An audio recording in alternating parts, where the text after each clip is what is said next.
ভগবানের আপন দেশ বলা হয়, গডস ওন কান্ট্রি, কেরালা।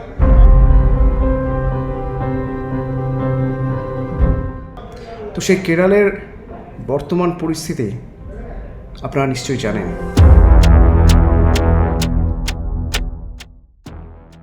যে ভয়াবহ ছবি উঠে আসছে ওয়েনারে, খুবই শকিং, মানে খুব ডিস্টার্বিং। সবসময় দেখা সম্ভব হচ্ছে না, দেখা যাচ্ছে না।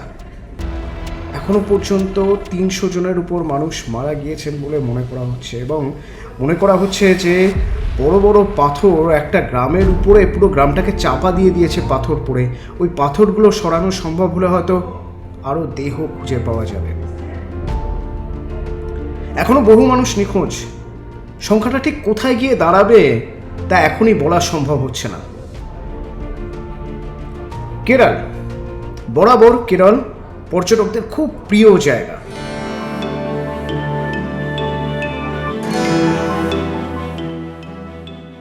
এত সুন্দর ছবির মতো ঝকঝকে একটা রাজ্য, হ্যাঁ, যেদিকে তাকাবেন সেদিকে ঠিক যেন স্বর্গের মতো। তো পর্যটকরা কেরালে যেতে পছন্দ করেন সারা বছরই। এই সময় কেরালে পর্যটকদের যেতে বারণ করছে প্রশাসন, বিশেষ এক ধরনের পর্যটকদের। কাদের? যারা ডার্ক ট্যুরিজম পছন্দ করেন।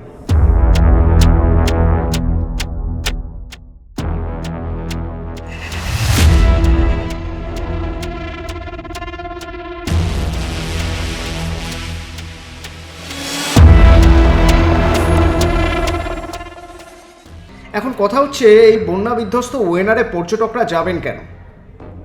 যাবেন, এক শ্রেণীর পর্যটক যাবেন। এটা একটা নতুন কয়েনেজ, যে কয়েনেজটা গত কয়েক দশক ধরে যারা সারা পৃথিবী ঘুরে বেড়ান তারা ভালো করেই জানেন, বিভিন্ন দেশে এই কয়েনেজটা ছড়িয়ে রয়েছে। এমনকি অনেক সংস্থা রয়েছে যে ভ্রমণ সংস্থাগুলো ডার্ক ট্যুরিজমের ব্যবস্থা করেন। এই ডার্ক ট্যুরিজম কি? ডার্ক ট্যুরিজম আসলে যারা মনস্তত্ত্ব নিয়ে কাজ করেন, সাইকিয়াট্রিস্ট যারা বা সাইকোলজিস্ট যারা, তারা বলেন যে কিছু মানুষ আছেন যারা ধরুন এই যুদ্ধ, গণহত্যা, প্রাকৃতিক বিপর্যয়, দুর্ঘটনা, এইসব জায়গাগুলো যেখানে হয়েছে সেই জায়গাগুলো দেখতে যেতে ভালোবাসেন। হিউম্যান সাইকোলজি, কিছু কিছু মানুষের মানসিকতা এরকম। সেই জায়গাগুলো যাওয়ার জন্য তারা দেদার টাকা খরচ করতে রাজি আছে। দেখুন না, একটু ঠান্ডা মাথায় ভেবে দেখুন, আগেকার দিনে ফাঁসি হতো জনসমক্ষে, কত মানুষ ভিড় করে ফাঁসি দেখতেন বলুন তো। একটা মানুষকে ঝুলিয়ে দেওয়া হচ্ছে, শ্বাসরোধ হয়ে সেই মানুষ মারা যাচ্ছে, হ্যাঁ, আর অসংখ্য মানুষ ঘিরে ধরে তা দেখছে। হই হই, চিৎকার, উল্লাস। সে আমাদের এখানে নন্দকুমারের ফাঁসি বলুন না কেন, বা ফ্রান্সে, ইতালিতে তো একসময় জনসমক্ষে চৌরাস্তার মোড়ে ফাঁসি দেওয়ার নিয়ম ছিল। কেন না? প্রশাসনের যুক্তি ছিল যে সবার সামনে যদি ফাঁসি দেওয়া হয় তাহলে সবার মনে একটা ভয় তৈরি হবে, আতঙ্ক তৈরি হবে, তাহলে ওই ধরনের অপরাধ মানুষ আর করবে না।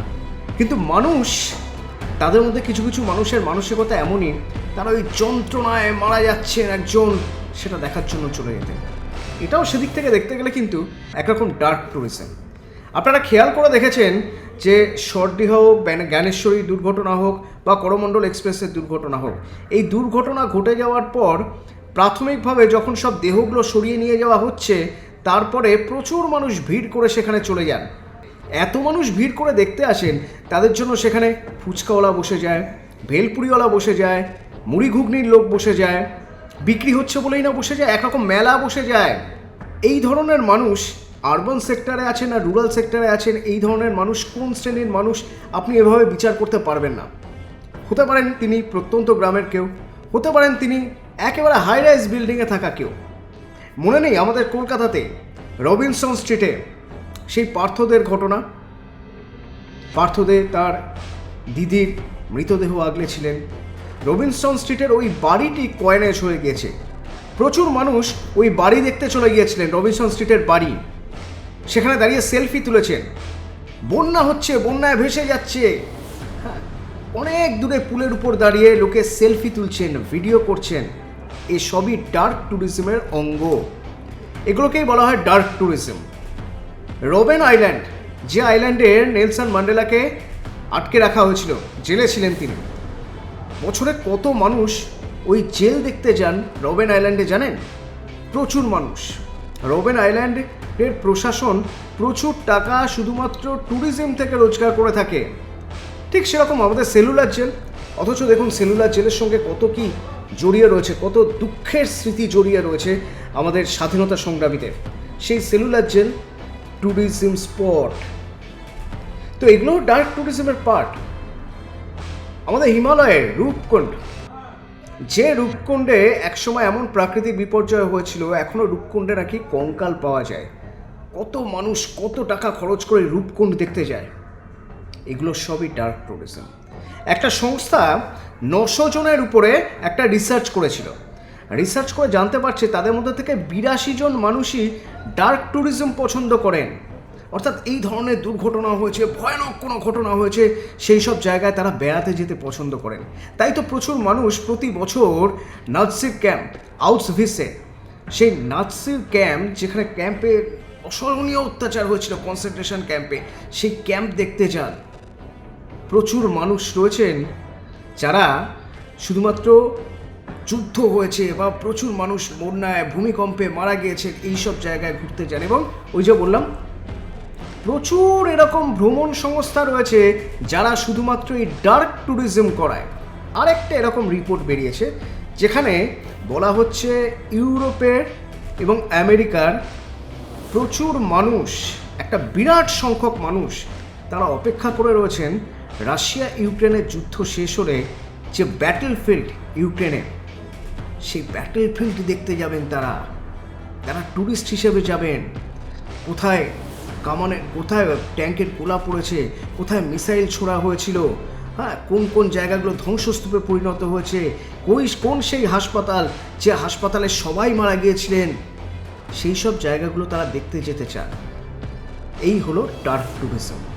তো সেই ট্যুরিজম যাতে ওয়েনারে না হয়, সেই জন্য আগে থেকে সচেষ্ট প্রশাসন অনুরোধ করছে যে কোনোভাবেই ডার্ক ট্যুরিজম যেন না হয় ওয়েনারে। এরকম মানুষও রয়েছেন যাদের হাজার বারণ করলেও হয়তো তারা শুনবেন না।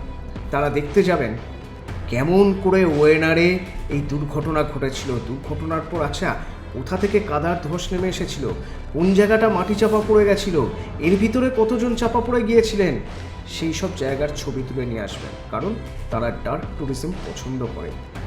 প্রশাসনের কাজ করেছে। বাকি যারা ডার্ক ট্যুরিজমের কথা ভাবছেন, কদিন পর যান, এখনই নয়। এখন অন্তত প্রশাসনকে কাজ করতে দিন।